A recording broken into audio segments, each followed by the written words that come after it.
subscribe and share. Hello everyone, हमारी आज की कहानी का विषय है विक्रम और बेताल। ये कहानी विक्रम बेताल पच्चीसी की एक कहानी है। हर बार की तरह इस बार भी राजा विक्रम बेताल को अपनी पीठ पर लादकर जंगल के रास्ते से साधु के पास ले जा रहा होता है। बेताल को इस बीच एक चालाकी सूझती है। वो राजा विक्रम को जंगल का रास्ता आसानी से कट जाए इसके लिए एक कहानी सुनाता है, लेकिन वो शर्त रखता है कि तुम पूरे रास्ते कुछ नहीं बोलोगे। अगर तुम बोलोगे तो मैं चला जाऊंगा। तो राजा विक्रम उसकी बात मानकर चुपचाप कहानी सुनने को तैयार हो जाता है और बेताल अपनी कहानी शुरू करता है। अंग देश के एक गांव में एक धनी ब्राह्मण रहता था। उसके 3 पुत्र थे। एक बार ब्राह्मण ने एक यज्ञ करना चाहा। उसके लिए एक कछुए की जरूरत हुई। उसने तीनों भाइयों को कछुआ लाने को कहा। वे तीनों भाई समुद्र पर पहुंचे। वहां उन्हें एक कछुआ मिल गया। बड़े ने कहा, मैं भोजन चंग हूं, इसलिए कछुए को नहीं छूऊंगा। मझला भाई बोला, मैं नारी चंग हूं, मैं नहीं ले जाऊंगा।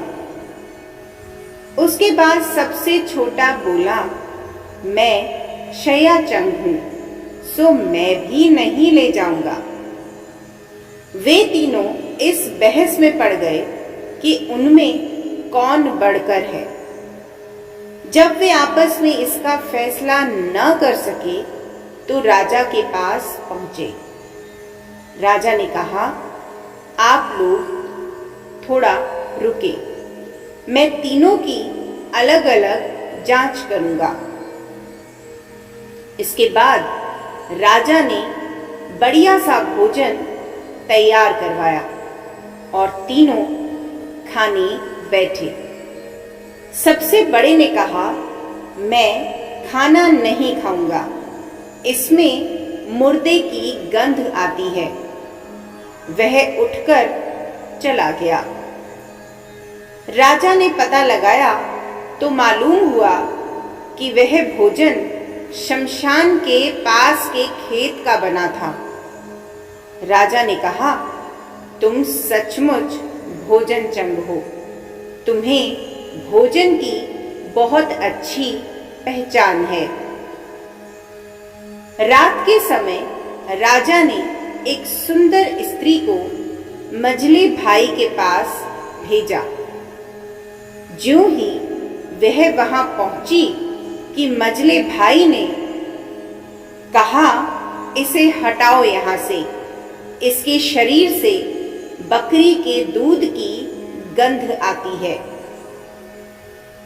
राजा ने यह सुनकर पता लगाया तो मालूम हुआ कि वह स्त्री बचपन में बकरी के दूध पर पली थी। राजा बहुत खुश हुआ और बोला, तुम सचमुच नारी चंग हो। इसके बाद उसने तीसरे भाई को सोने के लिए 7 गद्दों का पलंग दिया। जैसे ही वह उस पर लेटा कि एकदम चीख कर उठ बैठा। लोगों ने देखा उसकी पीठ पर एक लाल रेखा खिंची थी। राजा को खबर मिली तो उसने बिछौने को दिखवाया। 7 गद्दों के नीचे उसमें एक बाल निकला। उसी से उसकी पीठ पर लाल लकीर हो गई थी। राजा को बड़ा अचरज हुआ। उसने तीनों को 1-1 लाख अशर्फी दी। अब वे तीनों कछुए को ले जाना भूल गए। वहीं आनंद से रहने लगे। इतना कहकर बेताल ने राजा विक्रम से प्रश्न किया, हे राजा, तुम बताओ, उन तीनों में से बढ़कर कौन था?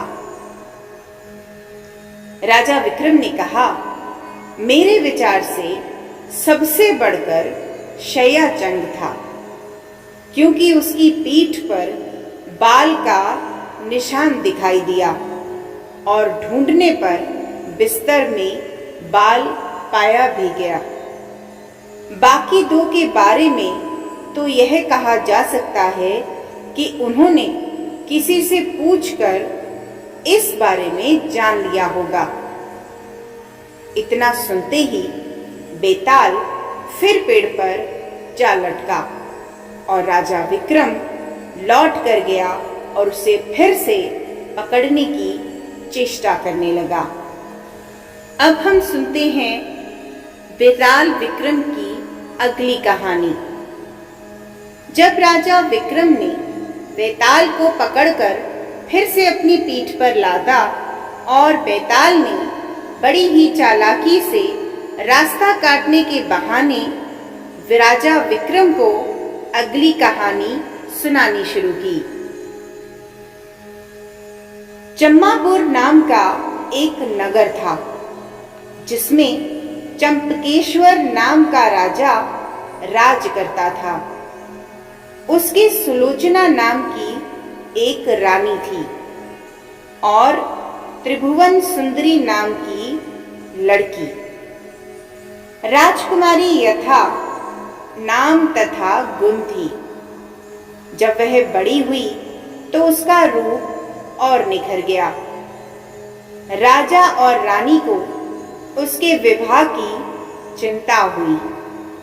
चारों ओर इसकी खबर फैल गई। बहुत से राजाओं ने अपनी अपनी तस्वीरें बनवाकर भेजी, पर राजकुमारी ने किसी को भी पसंद नहीं किया। राजा ने कहा, बेटी, कहो तो स्वयंवर करूं, लेकिन वह राजी नहीं हुई। आखिर राजा ने तय किया कि वह उसका विवाह उस आदमी के साथ करेगा जो रूप, बल और ज्ञान इन तीनों में बड़ा चढ़ा होगा। एक दिन राजा के पास चारों देशों के 4 वर आए। एक ने कहा, मैं एक कपड़ा बनाकर 5 लाख में बेचता हूँ, 1 लाख देवता को चढ़ाता हूँ, 1 लाख अपने अंग लगाता हूँ, 1 लाख स्त्री के लिए रखता हूँ और 1 लाख से अपने खाने पीने का खर्च चलाता हूँ। इस विद्या को और कोई नहीं जानता। दूसरा बोला, मैं जल थल के पशुओं की भाषा जानता हूँ। तीसरे ने कहा, मैं इतना शास्त्र पढ़ा हूँ कि मेरा कोई भी मुकाबला नहीं कर सकता। चौथे ने कहा, मैं शब्द वेदी तीर जलाना जानता हूँ। चारों की बातें सुनकर राजा सोच में पड़ गया। वे सुंदरता में भी एक से बढ़कर थे। उसने राजकुमारी को बुलाकर उनके गुण और रूप का वर्णन किया, पर वह राजकुमारी चुप रही। इतना कहकर बेताल बोला, राजन, तुम बताओ कि राजकुमारी किसको मिलनी चाहिए? राजा विक्रम बोला, जो कपड़ा बनाकर बेचता है वह शूद्र है, जो पशुओं की भाषा जानता है वह ज्ञानी है, जो शास्त्र पढ़ा है वह ब्राह्मण है, पर जो शब्द वेदी तीर चलाना जानता है वह राजकुमारी का सजातीय है और उसके योग्य है। राजकुमारी उसी को मिलनी चाहिए। राजा के इतना कहते ही बेताल गायब हो गया। राजा बेचारा वापस लौटा और फिर से उसे लेकर चला तो उसने फिर 10वीं कहानी सुनाई। बेताल ने अपनी कहानी शुरू की। मदनपुर नगर में वीरवर नाम का राजा राज करता था। उसके राज्य में एक वैश्य था जिसका नाम हिरण्यदत्त था। उसके मदन सेना नाम की एक कन्या थी। एक दिन मदन सेना अपनी सखियों के साथ बाग में गई। वहां संयोग से सोमदत्त नामक सेठ का लड़का धर्मदत्त अपने मित्र के साथ आया हुआ था। वह मदन सेना को देखते ही उससे प्रेम करने लगा। घर लौटकर वह सारी रात उसके लिए बेचैन रहा। अगले दिन वह फिर बाग में गया। मदन सेना वहां अकेली बैठी थी। उसके पास जाकर उसने कहा, तुम मुझसे प्यार नहीं करोगी तो मैं अपने प्राण दे दूंगा। मदन सेना ने जवाब दिया, आज से 5वें दिन मेरी शादी होने वाली है, मैं तुम्हारी नहीं हो सकती। लेकिन वह बोला, मैं तुम्हारे बिना जीवित नहीं रह सकता। मदन सेना डर गई, बोली, अच्छी बात है, मेरा ब्याह हो जाने दो, मैं अपने पति के पास जाने से पहले तुमसे जरूर मिलूंगी। वचन देके मदन सेना डर गई। उसका विवाह हो गया और जब वह अपने पति के पास गई तो उदास होकर बोली, आप मुझ पर विश्वास करें और मुझे अभय दान दें तो मैं एक बात कहूं। पति ने विश्वास दिलाया तो उसने सारी बात कह सुनाई। सुनकर पति ने सोचा कि यह बिना जाए मानेगी तो है नहीं, इसलिए रोकना बेकार है। उसने जाने की आज्ञा दे दी।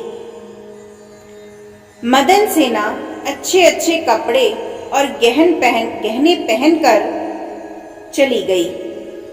रास्ते में उसे एक चोर मिला। उसने उसका आंचल पकड़ लिया। मदन सेना ने कहा, तुम मुझे छोड़ दो, मेरे गहने लेना चाहते हो तो ले लो। चोर बोला, मैं तो तुम्हें चाहता हूं। मदन सेना ने उसे सारा हाल कहा। पहले मैं वहां हो आऊं तब तुम्हारे पास आऊंगी। चोर ने उसे छोड़ दिया।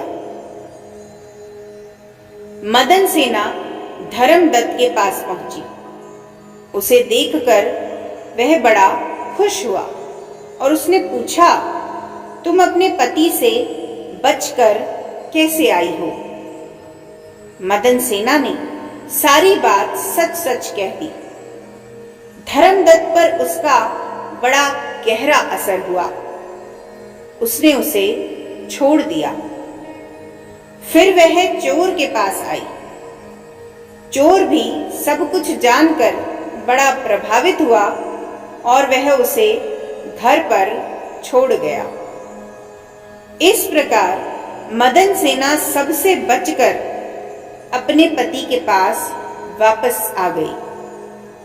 पति ने सारा हाल कह सुना तो वह बहुत प्रसन्न हुआ और उसके साथ आनंद से रहने लगा। इतना कहकर बेताल बोला, हे राजा विक्रम, तुम तो बड़े ज्ञानी हो। बताओ, पति, धर्मदत्त और चोर, इनमें कौन सबसे ज्यादा अधिक त्यागी है? राजा ने कहा, चोर। मदन सेना का पति तो उसे दूसरे आदमी पर रुझान होने से त्याग देता है। धर्मदत्त उसे इसलिए छोड़ता है कि उसका मन बदल गया था। फिर उसे यह डर भी रहा होगा कि कहीं उसका पति उसे राजा से कहकर दंड ना दिलवा दे। लेकिन चोर का किसी को पता नहीं था। फिर भी उसने उसे छोड़ दिया, इसलिए वह उन दोनों से अधिक त्यागी था। राजा का यह जवाब सुनकर बेताल फिर पेड़ पर जा लटका और राजा जब उसे लेकर चला तो उसने यह कथा फिर से सुनाई। एक बार फिर राजा विक्रम ने बेताल को पकड़ लिया और अपने कंधे पर लाद कर जब वह फिर से घने जंगलों में निकलने लगा तो राजा विक्रम को बेताल ने अगली कहानी सुनाई। गौड़ देश में वर्धमान नाम का एक नगर था, जिसमें गुणशेखर नाम का राजा राज करता था। उसके अभय चंद्र नाम का दीवान था। उस दीवान के समझाने से राजा ने अपने राज्य में शिव और विष्णु की पूजा, गोदान, भूदान, पिंडदान आदि सब बंद कर दिए। नगर में डोंडी पिटवा दी कि जो कोई ये काम करेगा उसका सब कुछ छीनकर उसे नगर से निकाल दिया जाएगा। एक दिन दीवान ने कहा, महाराज, अगर कोई किसी को दुख पहुंचाता है और उसके प्राण लेता है तो पाप से उसका जन्म मरण नहीं छूटता। वह बार बार जन्म लेता और मरता है। इससे मनुष्य का जन्म पाकर धर्म बढ़ाना चाहिए। आदमी को हाथी से लेकर चींटी तक सबकी रक्षा करनी चाहिए। जो लोग दूसरों के दुख को नहीं समझते और उन्हें सताते हैं, उनकी इस पृथ्वी पर उम्र घटती जाती है और वे लूले, लंगड़े, काने, बौने होकर जन्म लेते हैं। राजा ने कहा, ठीक है। अब दीवान जैसे कहता, राजा वैसे ही करता। दैव योग से एक दिन राजा मर गया। उसकी जगह उसका बेटा धर्मराज गद्दी पर बैठा। एक दिन उसने किसी बात पर नाराज होकर दीवान को नगर से बाहर निकलवा दिया। कुछ दिन के बाद एक बार वसंत ऋतु में वह इंदुलेखा, तारावली और मृंगानवती इन तीनों रानियों को लेकर बाग में गया। वहां जब उसने इंदुलेखा के बाल पकड़े तो उसके कान में लगा हुआ कमल उसकी जांघ पर गिर गया। कमल के गिरते ही उसकी जांघ में घाव हो गया और वह बेहोश हो गई। बहुत इलाज हुआ तब वह ठीक हुई। इसके बाद एक दिन की बात है कि तारावली ऊपर खुले में सो रही थी। चांद निकला। जैसे ही उसकी चांदनी तारावली के शरीर पर पड़ी, फफोले हो गए। कई दिनों के इलाज के बाद उसे आराम हुआ। इसके कुछ दिन के बाद एक दिन किसी के घर में मूसलों से धान कुटने की आवाज आई। सुनते ही मृगानकवती के हाथों में छाले पड़ गए। इलाज हुआ तब जाकर ठीक हुई। इतनी कहानी सुनाकर बेताल ने पूछा राजा विक्रम से, महाराज बताइए, इन तीनों में सबसे ज्यादा कोमल कौन थी? राजा ने कहा, मृगानकवती, क्योंकि पहली दो के घाव और छाले कमल और चांदनी के छूने से हुए थे। तीसरी रानी ने मूसल को छुआ भी नहीं और छाले पड़ गए। वही सबसे अधिक सुकुमार हुई। राजा के इतना कहते ही बेताल 9-2-11 हो गया। राजा बेचारा फिर मसान में गया और जब वह उसे लेकर चला तो राजा विक्रम को बेताल ने एक और कहानी सुनाई। हमें उम्मीद है कि हमारे चैनल द्वारा दी गई इन्फॉर्मेशन आपके लिए यूजफुल होगी। ऐसी ही और यूजफुल वीडियोस के लिए आप हमारे इस चैनल को सब्सक्राइब एंड लाइक जरूर करें और अपने फ्रेंड्स के साथ शेयर भी जरूर करें। Thank you.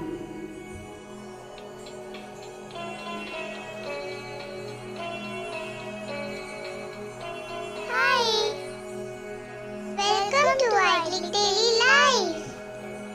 For more videos, please like, subscribe and share.